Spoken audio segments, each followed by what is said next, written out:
Hello दोस्तों, आपका modern toppers में आपका स्वागत है। आज हम पढ़ने वाले हैं नवतकालीन इमारत, जो जिसके लेखक हैं यतीन्द्र मिश्र। आज हम यतीन्द्र मिश्र के एमसीक्यू करना चाहेंगे। तो पहला एमसीक्यू यहाँ पर दे रखा है, नए से क्या तात्पर्य है। तो इसका उत्तर है, अरब में रीढ़ वाली अर्थात नाड़ी युक्त वाद्य जिन्हें फूंक कर बजाते हैं उसे हम नए कहते हैं।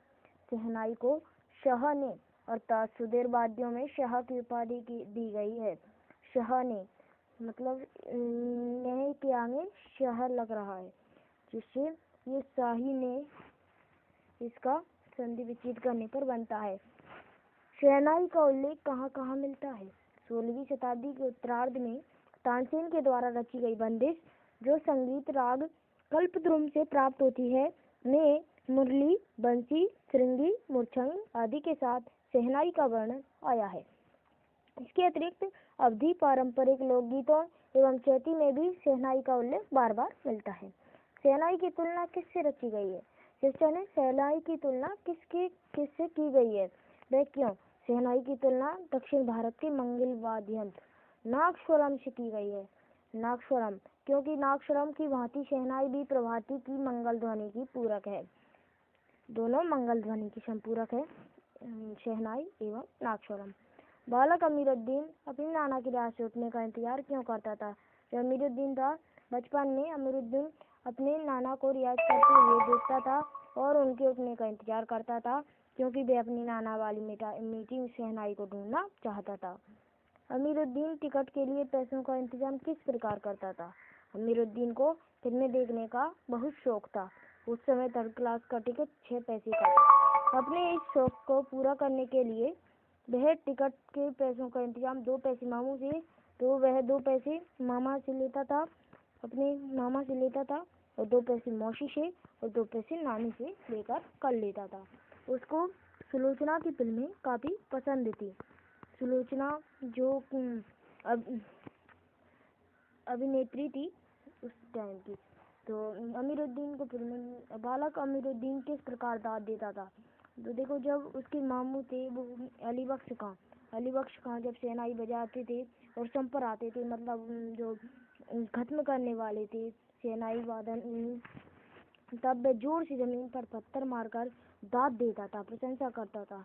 कुछ लोग कैसे दाद देते हैं, जैसे बा करके या फिर तालियां बजाकर या फिर सिर हिलाकर, लेकिन उसने सबसे अलग तरकीब अपनाई। उस्ताद बिस्मिल्लाह खां की काशी को क्या देन है। उस्ताद बिस्मिल्लाह खां काशी की धरती को छोड़कर कहीं नहीं जा सकते हैं। काशी में ही रहकर उन्होंने शहनाई को विश्व प्रसिद्ध बनाया और बिस्मिल्लाह तथा काशी एक दूसरे के पर्याय है। मुहर्रम से बिस्मिल्लाह खां के जुड़ाव को बताइए। ये हमें माध्यमिक शिक्षा बोर्ड के 2014 में पूछा जा चुका है क्वेश्चन। मुहर्रम के दिन खान साहब का शहनाई नहीं बजाते थे, न कोई मंगल ध्वनि और न ही कोई राग रागिनी होती थी। 8वां दिन आता था, दाल मंडी से चलने वाली मुहर्रम के जुलूस में 8 किलोमीटर, दोस्तों आपको ये याद रखना है, 8 किलोमीटर पैदल कैसे जाते थे, पैदल जाते थे। और कैसे जाते थे, रोते हुए जाते थे और साथ ही नोहा बजाते हुए जाते थे। पूरे 10 दिनों तक शोक मनाया जाता था। खान साहब की आंखें इमाम हुसैन और उनके परिवारजनों की शहादत में नम रहती थी। बिस्मिल्लाह खां साहब को कौन कौन सी उपाधियां प्रदान की गई हैं, माध्यमिक शिक्षा द्वारा 15 में पहुंचा जा चुका है। बिस्मिल्लाह खां को भारत रत्न, अनेक विश्वविद्यालयों की मानक उपाधियों, संगीत नाटक अकादमी पुरस्कार एवं पद्म विभूषण से सम्मानित किया गया है। ये आपको याद रखना है। भारत रत्न, अनेक विश्वविद्यालयों की मानव उपाधियों, संगीत नाटक अकादमी पुरस्कार, पद्म विभूषण।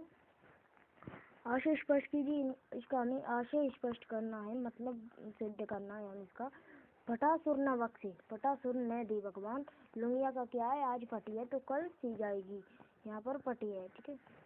जब एक शिष्य ने उस्ताद बिस्मिल्लाह खां को फटी लुंगी पहनकर लोगों से मिलने से टोका। लुंगी मतलब होती है एक प्रकार की धोती होती है। बिस्मिल्लाह खां ने कपड़ों को महत्व न देकर सुर की महत्ता दर्शाई।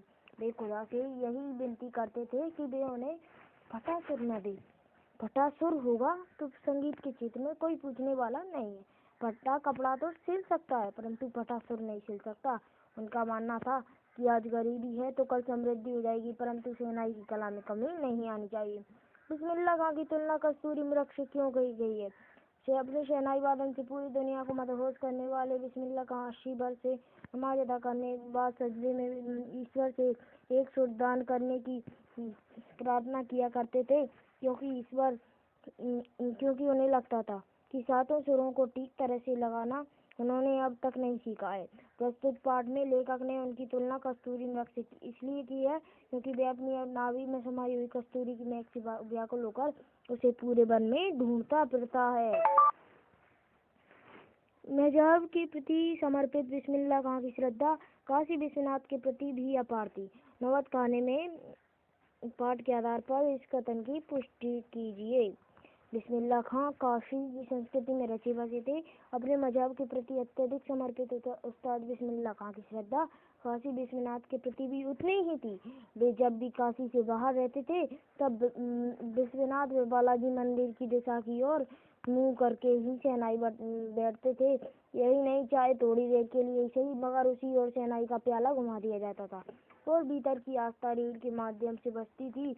वे कहा करते थे कि काशी स्थित गंगा मैया, बाबा विश्वनाथ और बालाजी के मंदिर को छोड़कर भला वे और कहाँ रह सकेंगे, जो उनकी काशी विश्वनाथ के प्रति अपार श्रद्धा को अभिव्यक्त करती है।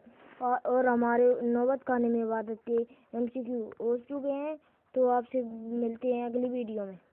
धन्यवाद।